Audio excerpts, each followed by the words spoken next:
Perenungan harus menghasilkan doa. Doa harus menghasilkan iman. Iman harus menghasilkan cinta. Cinta harus menghasilkan pelayanan. Pelayanan akan berujung kedamaian.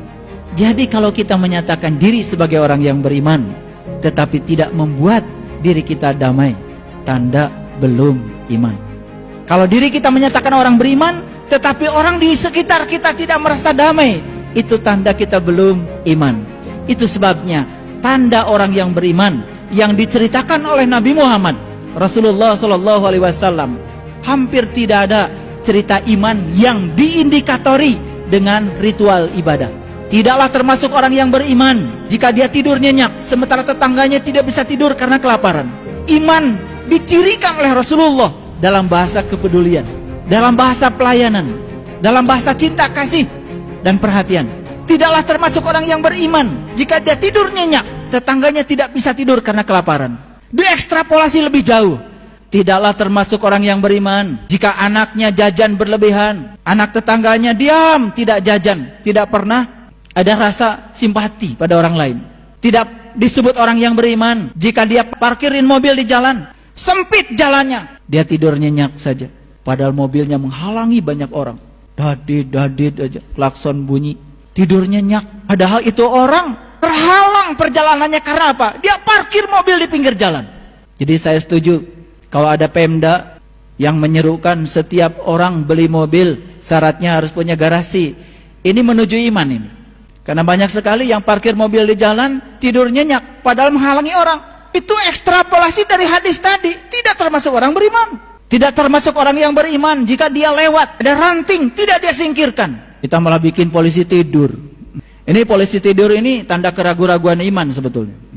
Ranting saja menghalangi tidak boleh dibiarkan. Polisi tidur berapa kali ranting, semen tinggi lagi. Tertawa kalau lihat orang lain terjatuh karena polisi tidur. Merasa puas ketika orang lain terjatuh karena itu.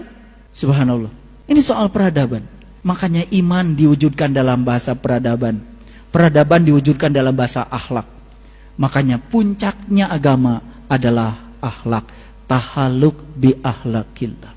Makanya Nabi Muhammad Rasulullah SAW diutus ke semesta ini. Awalnya bukan mau mengajarkan sholat, bukan mau mengajarkan haji, bukan mengajarkan saum. Innama bu'istu liutammima makarimal akhlak. Aku diutus ke semesta ini satu tujuan, untuk menyempurnakan akhlak. Lalu ada sholat, itu sarana untuk membangun akhlak. Kalau bagus sholatnya, ada umroh, ada haji, ada zakat, ada saum, ada berbagai macam ritual ibadah yang diajarkan.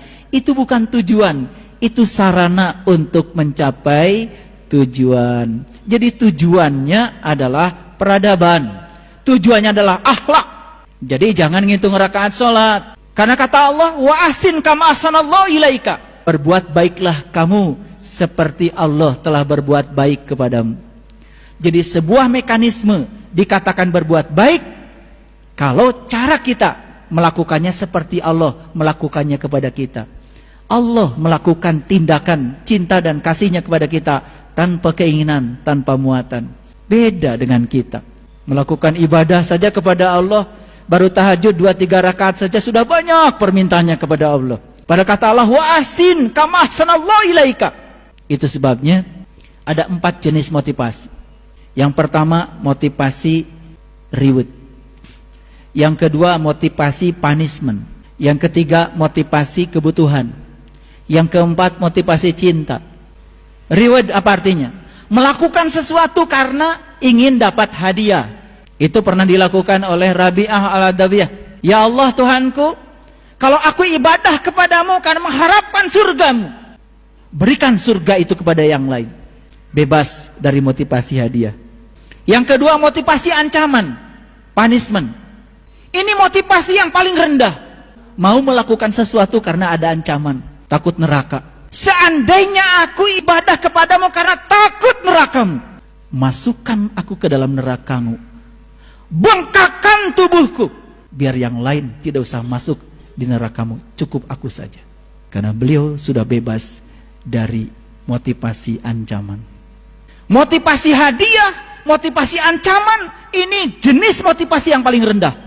yang kemudian dalam bahasa agama dibungkus dengan kata wajib. Dilaksanakan dapat pahala, ditinggalkan dapat siksa. Itu wajib. Jadi kalau kalian ibadah karena kewajiban, itu masih motivasi yang paling rendah itu. Kenapa sholat? Sholat kan kewajiban. Kalau jawaban itu masih dilakukan, itu motivasi yang paling rendah. Benar? Benar. Tetapi masih rendah. Itu kesadaran yang paling rendah. Naik sedikit dong. Kenapa Anda sholat? Karena saya butuh dengan sholat. Kenapa Anda butuh dengan sholat? Karena saya merasakan sebuah penyatuan yang luar biasa ketika sholat. Merasakan rasa yang tidak bisa terjelaskan ketika sholat. Sudah ada need di situ. Sudah ada kebutuhan. Puncaknya motivasi adalah motivasi cinta. Kenapa Anda sholat? Karena saya mencintai diri sejati saya. Saya mencintai Tuhan saya Allah. Kalau sudah cinta, di situ baru ada pengorbanan untuk yang dicintainya. Makanya iman menghasilkan cinta, cinta menghasilkan pelayanan, pelayanan menghasilkan kedamaian. Kalau kita iman sudah didasari atas cinta, yang keluar adalah kedamaian. Makanya kalau semua orang menyatakan diri beriman, tetapi orang tidak merasa nyaman dengan kehadirannya, hati-hati dengan pengakuan itu. Nanti di episode yang berikutnya kita akan kaji ciri-ciri orang yang beriman. Semoga Allah ridho, memberikan kekuatan dan kesabaran kepada kita untuk memberikan energi agar kita sanggup meniti ke dalam diri, menemukan diri sejati kita. Man arafan nafsahu faqad arafa rabbahu. Yang mengenal dirinya, dia akan mengenal Tuhannya. Proses pengenalan itu harus dibimbing oleh seorang guru. Makanya posisi agama adalah jalan. Kitab suci yang ada di setiap agama itu adalah petunjuk jalan. Guru-guru suci adalah para penuntun jalan.